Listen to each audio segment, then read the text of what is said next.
नमो भगवते वासुदेवाय.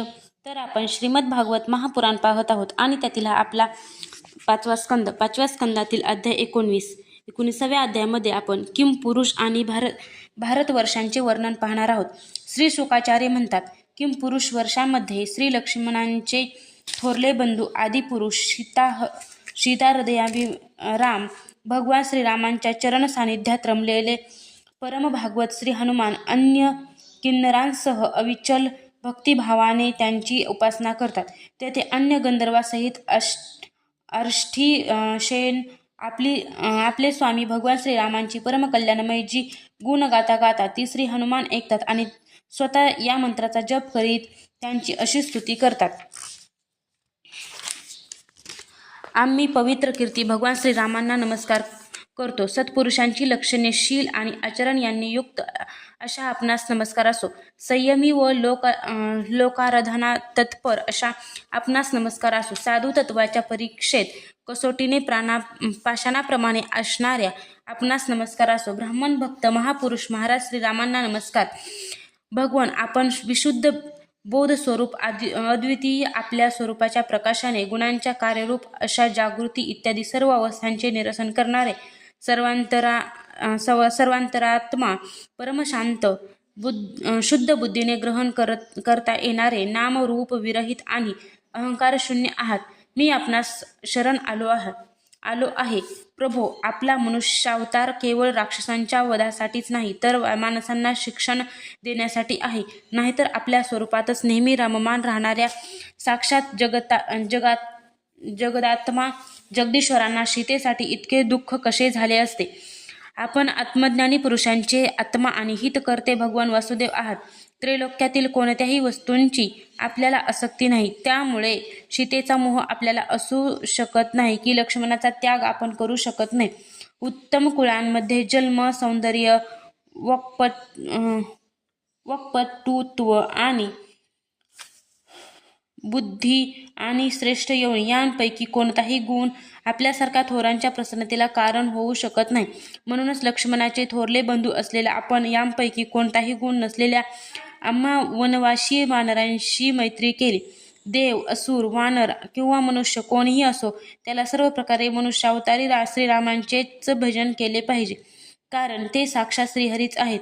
ते थोड्याशा सत्कृत्यानेही संतुष्ट होतात. म्हणूनच तर त्यांनी सर्व उत्तर कोसवासियांना आपल्या दिव्य धामाला नेले.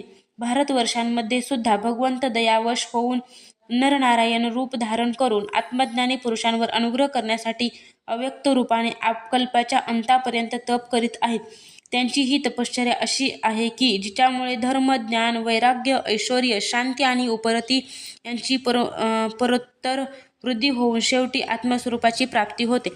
ते देवर्षी नारद स्वतः भगवंतांनी सांगितलेल्या सांख्य आणि योगशास्त्रांसह भगवंतांचा महिमा प्रकट करणाऱ्या पांचरात्र दर्शनांचा सावरणी म्हणून उपदेश करण्यासाठी भारतवर्षातील वर्णाश्रमांचे पालन करणाऱ्या प्रजेसह अत्यंत भक्तिभावाने भगवान श्री नरनारायणांची उपासना करीत या मंत्राचा जप करीत तसेच स्तोत्र गाऊन स्तुती करीत आहेत.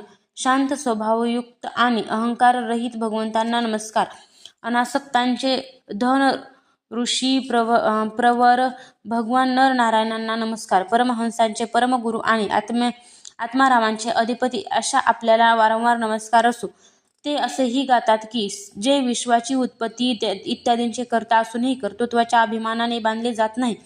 शरीरात राहून सुद्धा ज्यांना देहधर्म सतावित नाहीत, तसेच द्रष्टा असूनही त्यांची दृष्टी दृश्यांच्या गुणदोषांनी दूषित होत नाही, त्या असंग आणि विशुद्ध साक्षी स्वरूप भगवान नरनारायणांना नमस्कार असो. हे योगेश्वरा, भगवान श्री हिरण्यगर्भांनी योग साधनेची सर्वात मोठी कुशलता हीच सांगितली आहे की मनुष्याने अंतकाळी देहाभिमान सोडून भक्तिपूर्वक आपल्या प्राकृत गुणरहित स्वरूपांमध्ये आपले मन लपवावे, आपले मन लावावे. लौकिक आणि पारलौकिक भोगांना लालचावलेला मूर्ख मनुष्य जसा पुत्र, स्त्री आणि धनाची चिंता करून मृत्यूला भेटतो, त्याचप्रमाणे जर विद्वानालाही हे निंदनीय शरीर सोडण्याची भीती वाटू लागली तर त्याने ज्ञानप्राप्तीसाठी केलेले सर्व प्रयत्न केवळ श्रमच आहेत. म्हणून हे अध्यक्षजा आपण आम्हाला आपला स्वाभाविक प्रेमरूप योग भक्तियोग प्रदान कसा करा की ज्यामुळे हे प्रभो या निंदनीय शरीरात आपल्या मायेमुळे भिनलेल्या निर्भेद्य अशा माझेपणाला ताबडतोब नाहीसे करता येईल. या भारतवर्षात सुद्धा पुष्कळशे पर्वत आणि नद्या आहेत, जसे मलय, मंगलप्रस्थ, मौनक, त्रिकूट, वृषभ, कुटक, कोल्लक, सह्य, देवगिरी, ऋष्यमुख, श्रीशैल, व्यंकट, महेंद्र, वारिधार, विंध्य, शक्तिमान, वृक्षगिरी, पारियात्र, द्रोण, चित्रकूट, गंधर्व, रेवतक, कुकुभ, नील, गोकामुख, इंद्रकील आणि कामगिरी शिवाय असे आणखी शेकडो हजारो पर्वत आहेत. त्याच्या कड्यांवर उगम पावणाऱ्या नद्या सुद्धा अगणित आहेत. या नद्या आपल्या नावांनीच जीवांना पवित्र करतात आणि भारतीय प्रजा यांच्या पाण्याचा उपभोग करतात. त्यांपैकी या महानद्या आहेत चंद्रवसा, ताम्रपर्णी, अवटोदा, कृतमाला, वैहायसी, कावेरी, वेणी, पयस्विनी, शर्करावती, तुंगभद्रा, कृष्णा, वेण्या, भीमरती, गोदावरी, निर्विंध्या, पयोष्णी, तापी, रेवा, सुरसा, नर्मदा,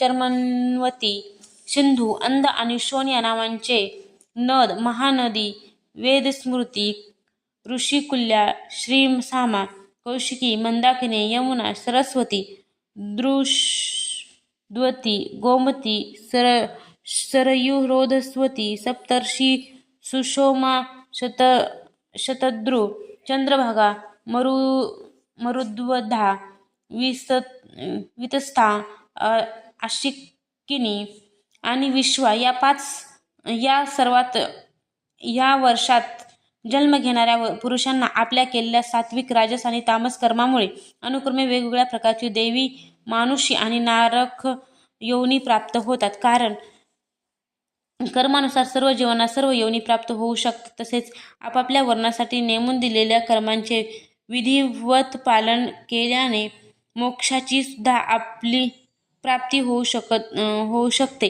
सर्व भूतमात्रांचे आत्मा रागादी दोषरहित अविर्वचनीय निराधार परमात्मा भगवान वासुदेवांमध्ये अनन्य आणि अहेतुक भक्तिभाव हेच मोक्षपद होय. जेव्हा अनेक प्रकारच्या गतींचे कारण असणारी अविद्यारूप हृदयाची ग्रंथी सोडविणारी भगवंतांच्या भक्तीची संगत लाभते, तेव्हाच हा भक्तिभाव प्राप्त होतो. देव सुद्धा असेच म्हणतात. आहा, ज्यांनी भगवंतांच्या सेवेसाठी योग्य असा महाजन्म भारतवर्षात घेतला, त्यांनी असे कोणते फळ केले आहे की स्वतः श्रीहरीच त्यांच्यावर प्रसन्न झाले आहेत. आम्हाला सुद्धा याचा हेवा वाटतो. आम्हाला अतिशय कठीण असे यज्ञ, तप, व्रत, दान इत्यादी करून हा जो तुच्छ स्वर्गाचा अधिकार प्राप्त झाला आहे, यांपासून काय लाभ? इंद्रिय भोगांच्या अधिक्यामुळे ते भगवत स्मृतीच नाहीशी होते. म्हणून श्रीनारायणांच्या चरणकमलांनी स्मृतीच होत नाही. जेथे निवास करणाऱ्यांना एक कल्पाचे आयुष्य असते, तो स्वर्गच काय, परंतु तेथून संसार चक्रात पुन्हा यावे लागते. त्या ब्रह्मलोक इत्यादींपेक्षाही भारतवर्षामध्ये थोडे आयुष्य घेऊन जन्म घेणे चांगले आहे. कारण धैर्यवान मनुष्य येथे एका क्षणातच आपल्या व या मर्त्य शरीराने केलेली सर्व कर्मे भगवंतांना अर्पण करून त्यांचे अभय पद मिळवू शकतो. जेथे भगवत कथेची अमृतमय सरिता वाहत नाही, तेथे तिचे उगमस्थान असणारे भगवत भक्त निवास करीत आणि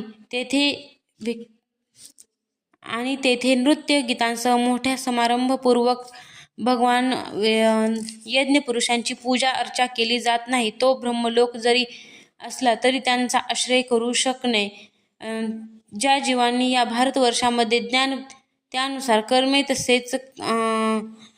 तसेच त्या कर्माला उपयुक्त द्रव्यादी सामग्रीने संपन्न असा मनुष्य जन्म असूनही जर जन्म मरण फेऱ्यातून सुटण्याचा प्रयत्न केला नाही तर व्याधाच्या जाळ्यातून सुटल्यानंतर फळे इत्यादींच्या लोभामुळे पुन्हा त्याच वृक्षावर विहार करणाऱ्या वनवासी पशूंच्या प्रमाणे तेथे पुन्हा संसार बंधनात पडतात. जेव्हा हे यज्ञांमध्ये निरनिराळ्या देवतांच्या उपदेशाने वेगवेगळे भाग करून विधी मंत्र द्रव्य यांनी शुद्धपूर्वक त्यांना हवी अर्पण करतात, तेव्हा इंद्रादी कोण वेगवेगळ्या नावांनी आवाहन केल्यावरही सर्व कामना पूर्ण करणारे, आपण स्वतः कर्मकाम असणारे श्रीहरीच प्रसन्न होऊन तो हवी ग्रहण करतात. सकाम पुरुषांनी मागितल्यानंतर भगवान त्यांना विष्णू देतात. भगवान त्यांना इच्छित पदार्थ देतात, हे योग्यच आहे. परंतु हे काही भगवंतांचे वास्तविक दान नाही, कारण ती वस्तू मिळाल्यानंतर सुद्धा मनुष्याच्या मनात पुन्हा इच्छा उत्पन्न होत राहतातच. या विरुद्ध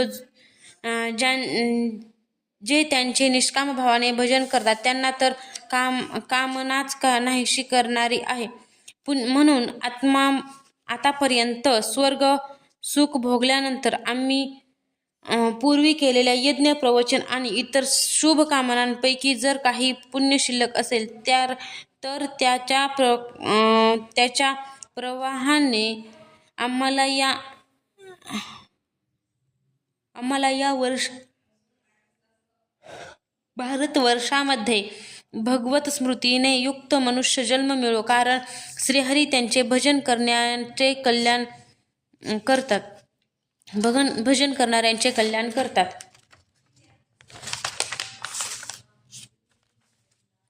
श्रीसुख म्हणाले, राजन, सगराच्या पुत्रांनी आपल्या यज्ञाच्या घोड्यांचा शोध घेत असता ही पृथ्वी चारी बाजूंनी खोदली गेली.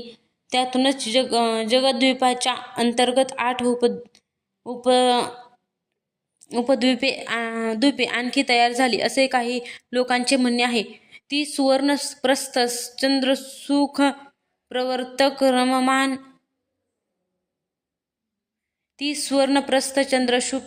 शुक्ल आवर्तन रमणक मंदर हरिण पांचजन सिंहल आणि लंका ही होत. भरतश्रेष्ठा, अशा प्रकारे मी जशी गुरुमुखातून ऐकले होते तसेच या जम्बूद्वीपाच्या वर्षांचे विभाग तुला सांगते. अध्याय 19 समाप्त.